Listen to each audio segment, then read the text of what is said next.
Hello. Hi. Talking Detroit 187 today. Tell me a little bit about what drew you to the role of Sanchez. I'm always interested in the what about a part speaks to an actor. Well, I mean, with this, I like the script as a whole. The fact that there's a procedure, which I'm a big fan of, and on top of that, it was funny in some points. And with Sanchez, she's a very strong, and I found her very interesting, like why she is the way she is and why she's even at the place that she's at. So that intrigued me. What I like about the show is that we get little glimpses into character and we get the procedural. Is there some? Do you know a lot about what's coming up for a character, or is it something that you learn with script after script? It's script after script. You know, usually we have kind of a little gauge as to what's going to happen, or we have our own little guesses and stuff, but it's usually script to script. I like the kind of surprising triangle that's come out between you with Michael's character and you with DJ's character. In Sanchez's mind, who is the better, detective for her? Well, Sanchez is a very private person, and she doesn't really like to talk about her feelings.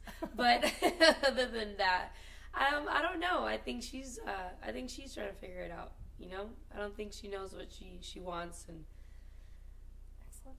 What can you kind of tease, talking about when we come back in January? What episodes? I think it's 12 and 13. What we're going to see when we come back? One of the things that you'll see is I think she starts to finally realize who she likes. So yeah. Little tease. Why? What do you enjoy about watching the show aside from shooting it? What is your favorite thing about watching it? You know what? The city behind, like the shots that we have, the music's great. Also, just watching my other cast members act, I really don't get the chance to see what they do and their stories and how they come together. And we do our stories as well. So just seeing everything together and seeing all of us as a whole cast is great. And the city, I mean, watching the city in the background, it's really cool shots, and I think it has a really interesting look.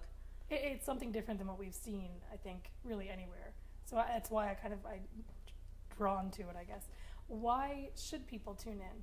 Well, one, for the look of the show. I mean, I think it's something that is it's different. It's different. It's definitely a lot edgier, and it's funny. I mean, that's one of my biggest things. That there's like a humor that lies within us because we work together every single day, and you see that chemistry with the cast, and you see everything that we go through, and you're starting to get into more character stuff. So it gives a really good show, with the humor, with the character-driven plots, and as well with all the procedural stuff. So you can definitely tell too the cast chemistry is great because a lot of the little looks and things that everybody gives each other, it's just so they have to be friends in real life. Oh yeah, we're all friends, and it's really great. Erin says that you and she and Aisha are food buddies. Do you have a favorite food place that you found around here that you continually go back to? Yeah, actually, I'm going to the place today. Actually, it's called Crave Sushi. That's probably one of my favorite places. And Manjin Lao is another favorite place. I have a couple of them. Those are the ones that I really go to a lot. One last thing here. What would you love to see for Sanchez as the show continues? You know what? I'm seeing it already. She's starting to open up, and she's starting to kind of talk about her past, and she's kind of opening up with certain other aspects in her life that you guys will see coming up. So I'm really enjoying where she's at and where she's coming to. So I don't want to push it. I want to let her come out. Excellent. Well, we'll keep watching. I'm loving the show.